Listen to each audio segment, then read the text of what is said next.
Well, hello, that's me again. Today is April 9th, 2025, and I want to start today with something which I noticed to be in a pattern. Oh, please do not misinterpret me. Don't please put something in my mouth, the words which are, well, that sounded really unpleasant to put it mildly, that it's just accident. But maybe it is not an accident because obviously many people think in the same way and in the same direction. They have this vector, so to speak.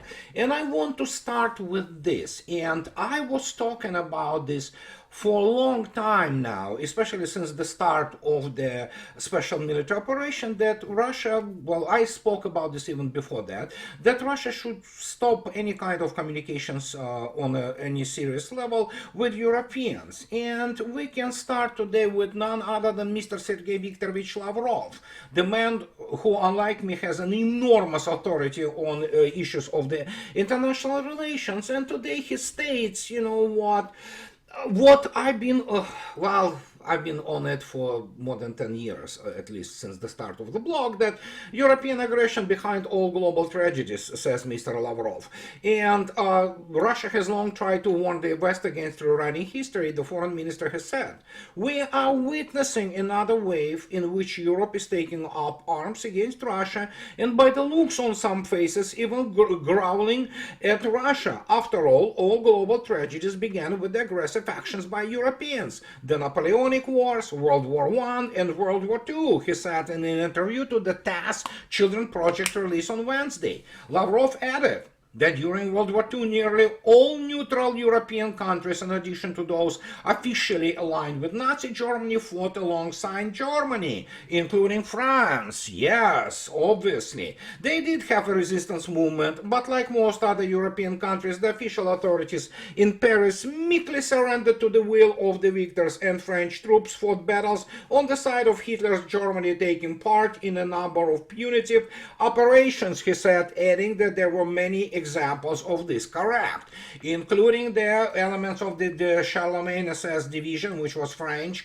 fighting to the last in the Reichstag in April and May of 1945. So French were really big collaborators, and yes, no matter how they try to rewrite their history, Russians know who French are. And I'm not talking about necessarily all population of French, but France is France. They will continue to rewrite history and pretend that they matter. They don't. And so here we have this petty nation, which is, still thinks that it is great.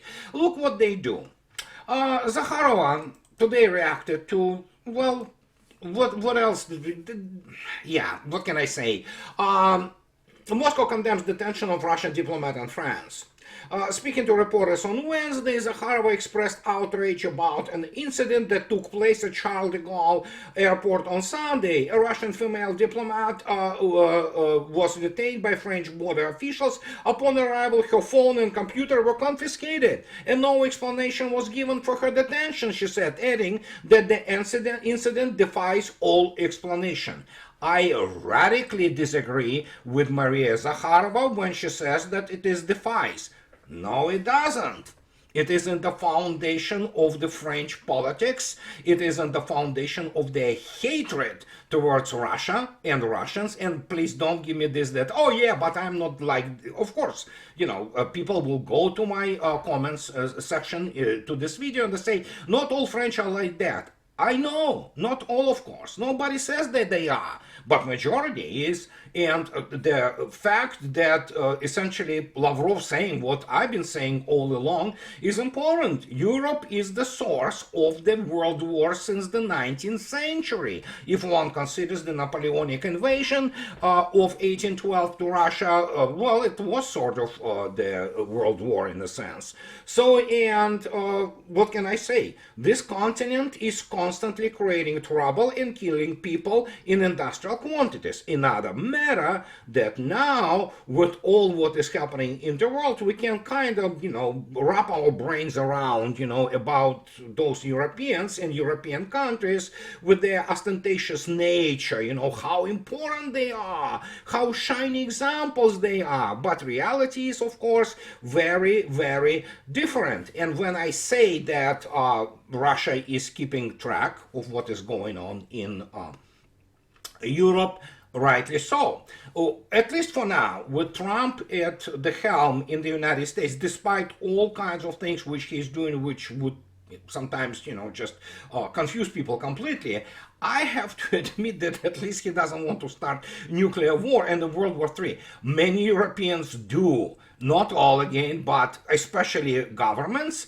And I want to start today with, so to speak, dispelling this thing about we have this, all this, there are all kinds of guys who graduated the military school of advanced, combat studies from the Hollywood. They write in all kinds of their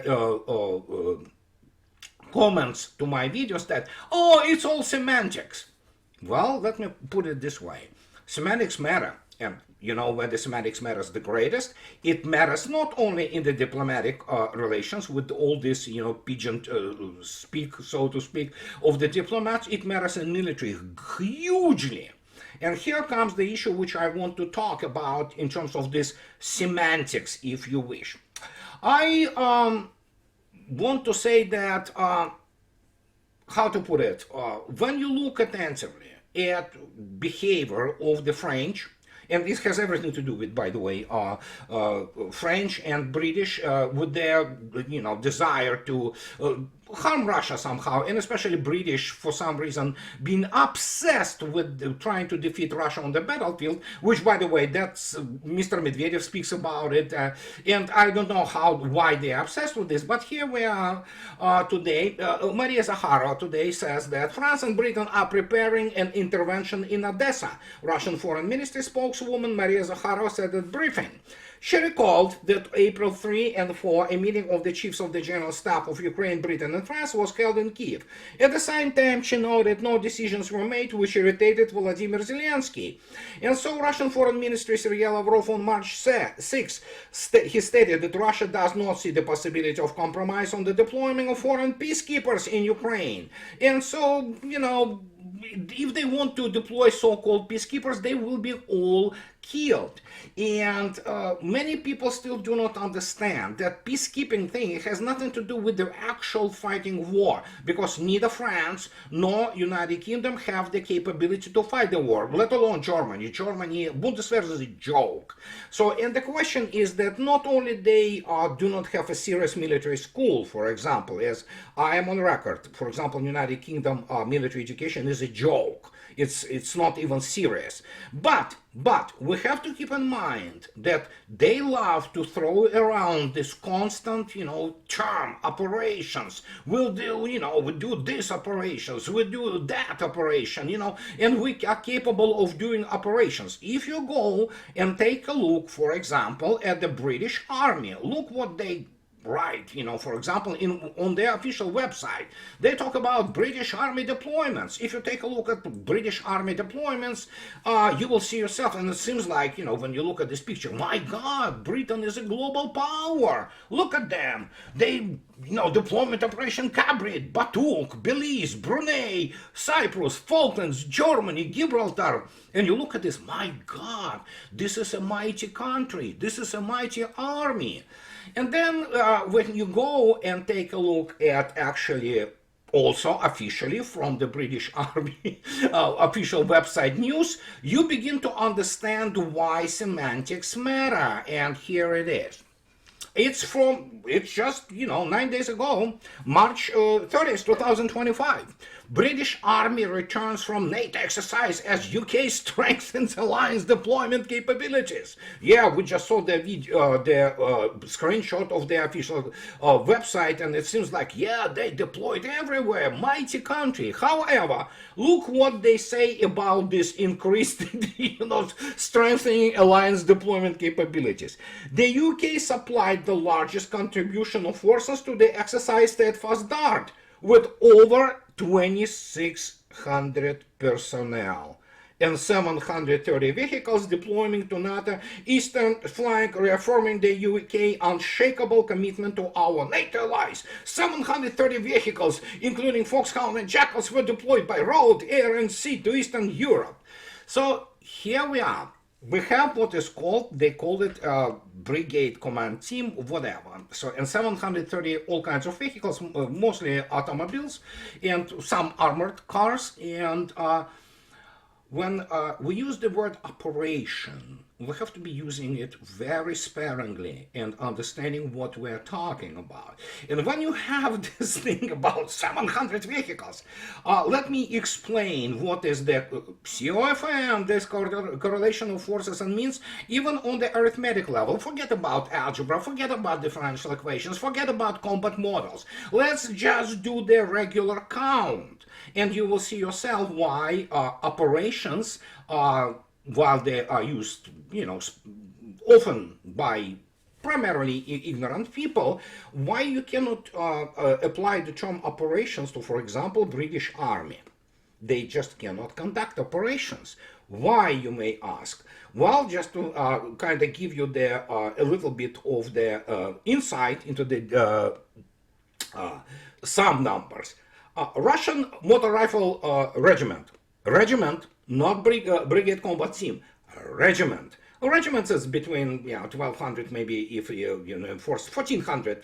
So basically about the half of people which United Kingdom Army or British Army deployed to this steadfast defender, what have you. So just to move the hardware of this motor rifle regiment, it takes about 189, or actually 190 platforms, flatbed platforms on the rail.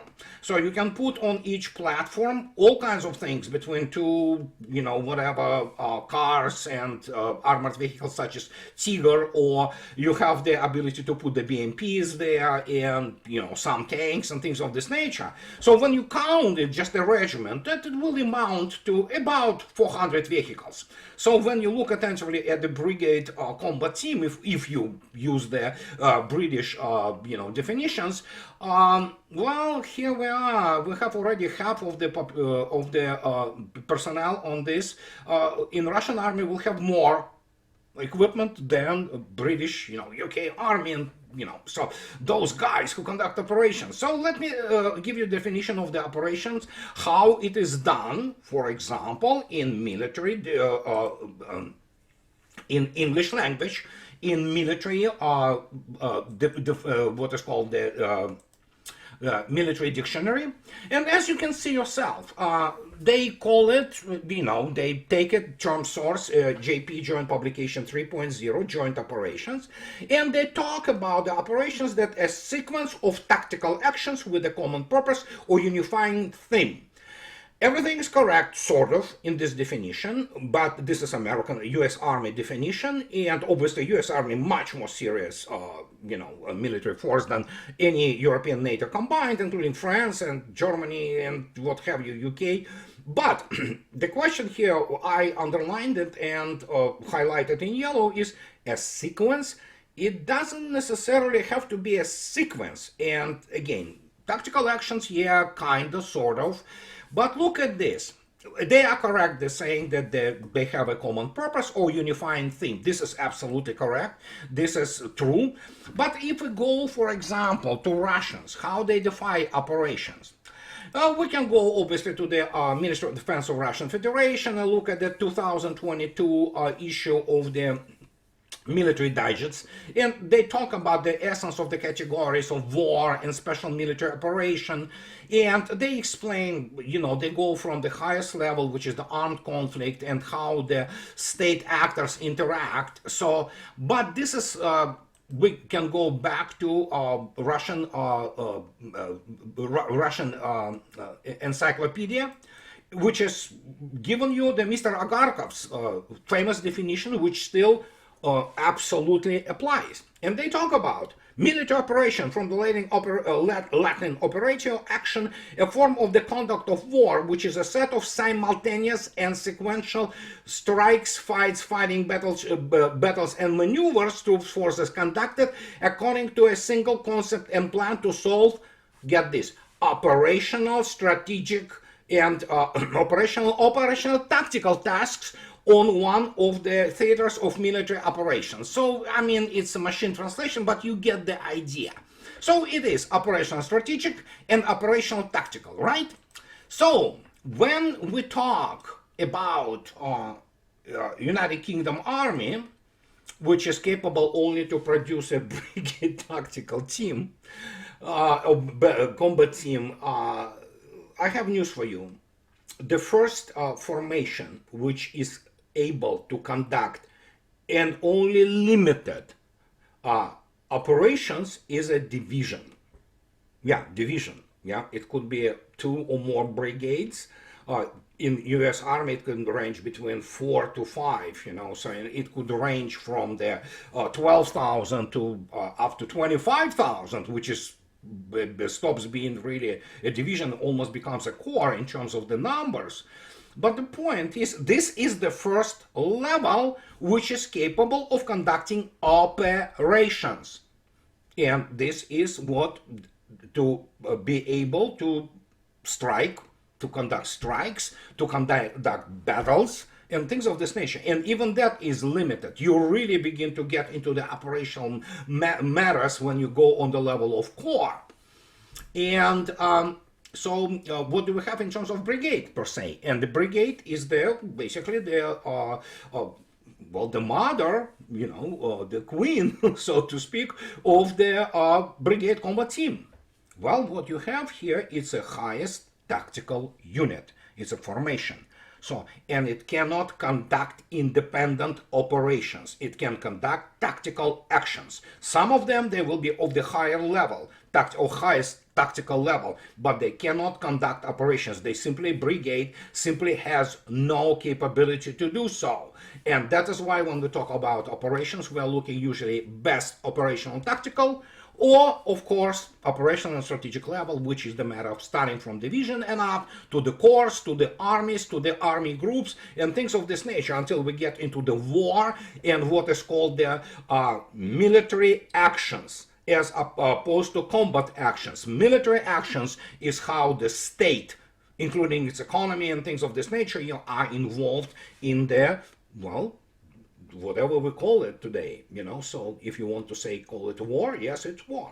And so whenever you talk about United Kingdom Army, I have a bridge to sell you. They cannot conduct operations despite the fact that they place some company or maybe like battalion here and there. It's a puny army with no capability of doing something. And when people, I'm not talking about French, they will betray you no matter how. I mean, this is, and again, when I say French, make no mistake, it doesn't mean that I try to use the broad brush over all French nation. There are many honorable and good people in France too. But what I'm saying, political elite in France are prostitutes. I mean, they always were, and they were always, when I say prostitutes, they will lay under anybody who wins the wars. And so, Russians entered in 1814 into Paris. My gosh, they were greeted with the, jubilant public. So what can I say? So, and that is why when you look attentively at those guys and they're talking about peacekeepers, they're not capable of conducting operations. Neither can actually France. They can probably provide a brigade, or they called, French Legion and, Foreign Legion. Yeah, it's all circumstantial, and yeah, it is semantics on their part because they need to cover up the military impotence. And as always, if you look for the French, to enter Odessa, which they desire, they're gonna end up obviously hiding behind the civilians and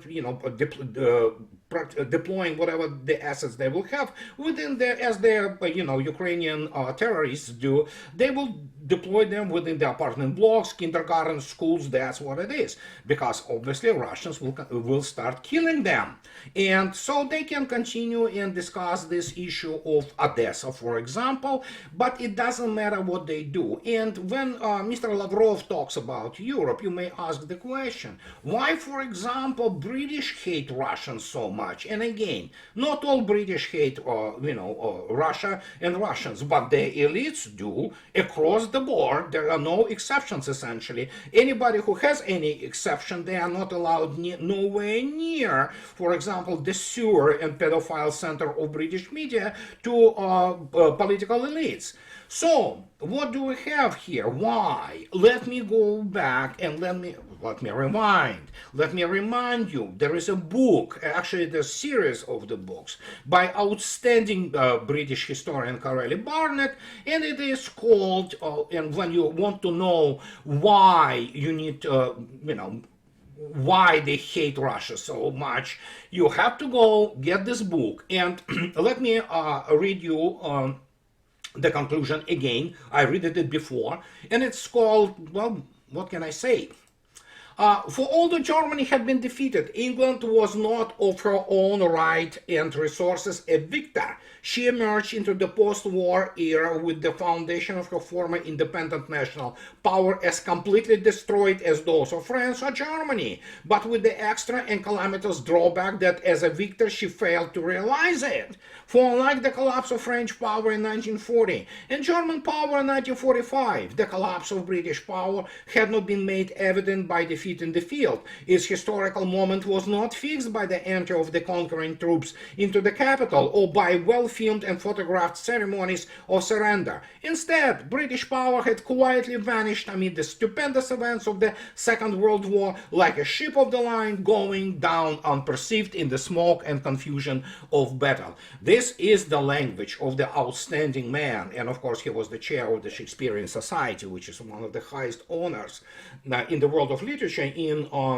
Great Britain. But then again, United Kingdom in 1972 was a different country. It still had an honor, it still had their self-identity.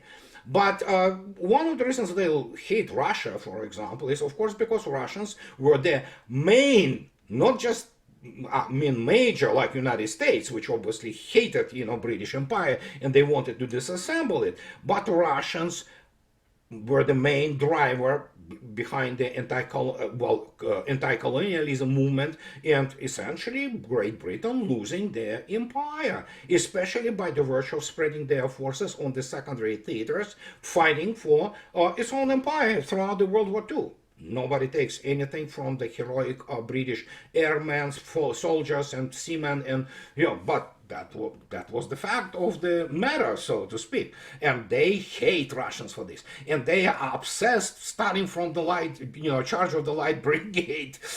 Anybody wants to listen to Iron Maiden, please do.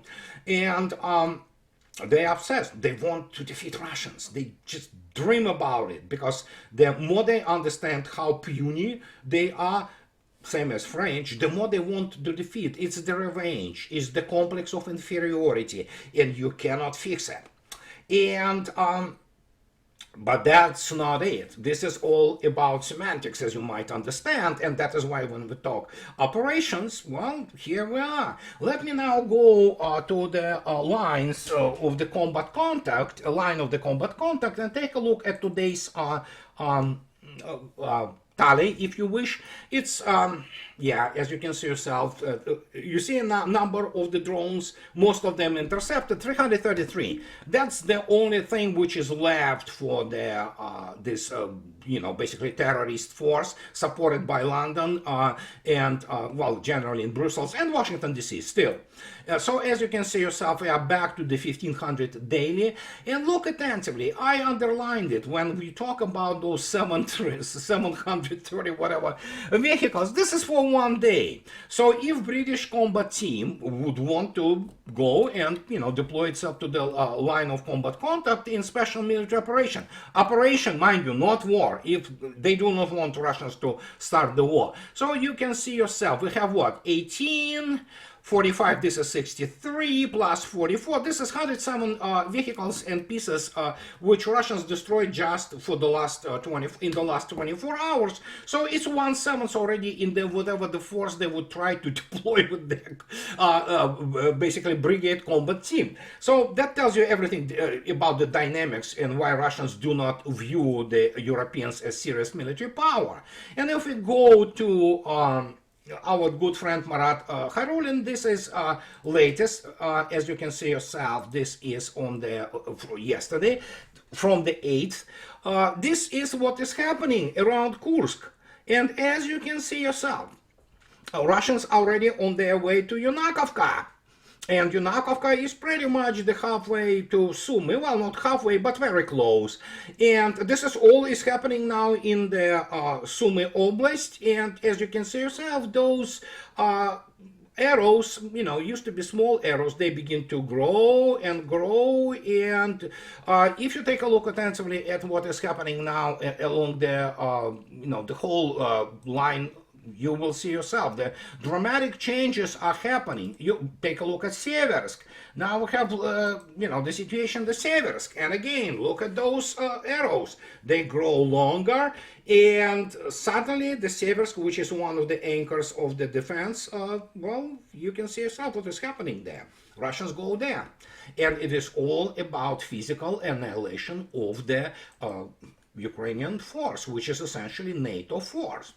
And but I won't be complete today without semantics again. And it caught my attention, and obviously I was like, what the heck is this? Why it is not, just heralded all over the press? And of course Russians already laughed at it, but hey, here it is. Let me show you something. I will start with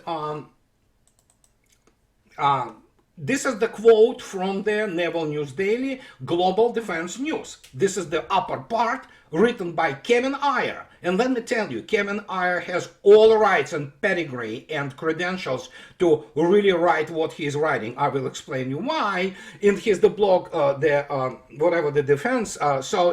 Yeah, here it is.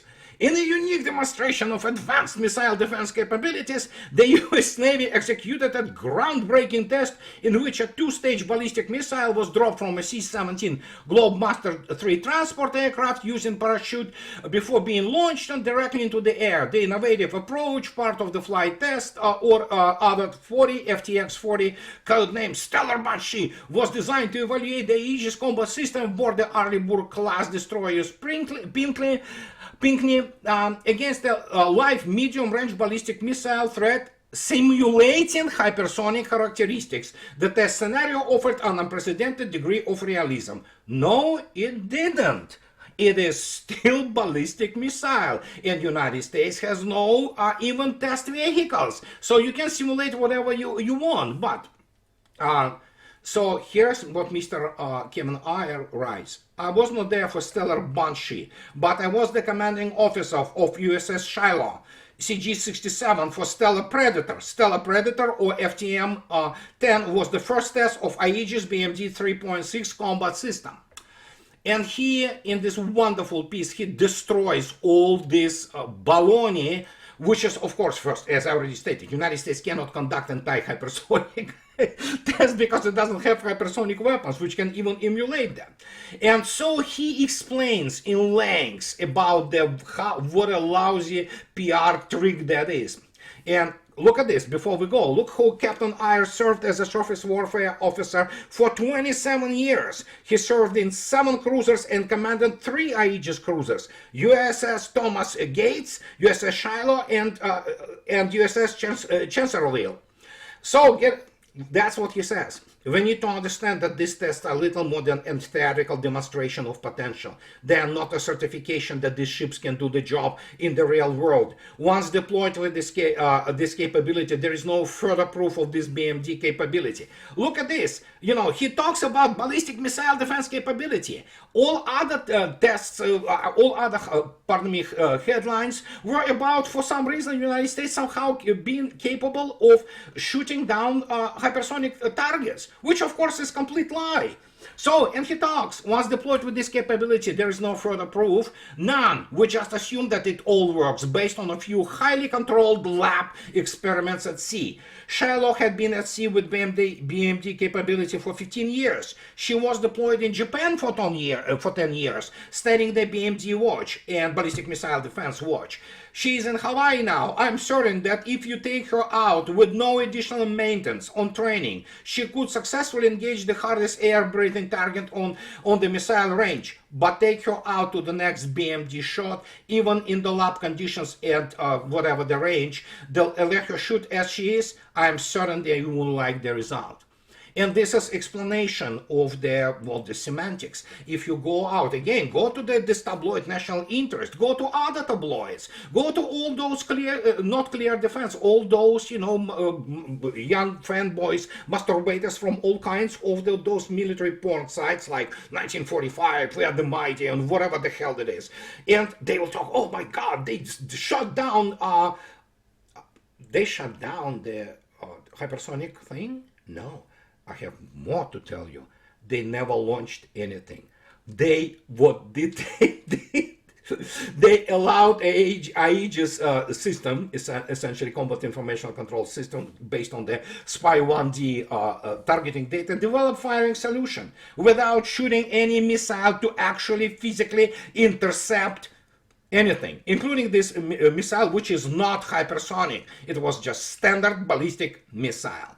And when you read this, and it's just like, why do they do this? It is like literally betraying yourself to other people because you're parading yourself complex and inferiority, how you are lying, and people understand that, oh my God, you are desperate. You are so weak that you become desperate. You need to provide all kinds of this PR propaganda actions. Same as it was happening with the special military operation. When Mr. Cavoli, Supreme Commander of NATO and US troops in Europe, he operates within the alternative universe. And as sort of wrapping it up with the semantics, yeah, you remember this jerk.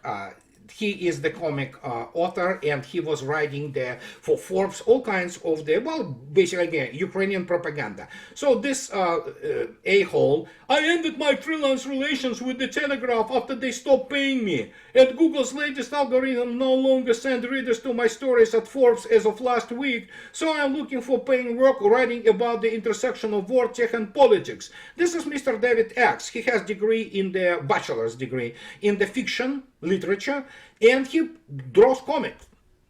So he has absolutely zero military background, he has absolutely zero education, but yes, this guy was basically dropping those streams of the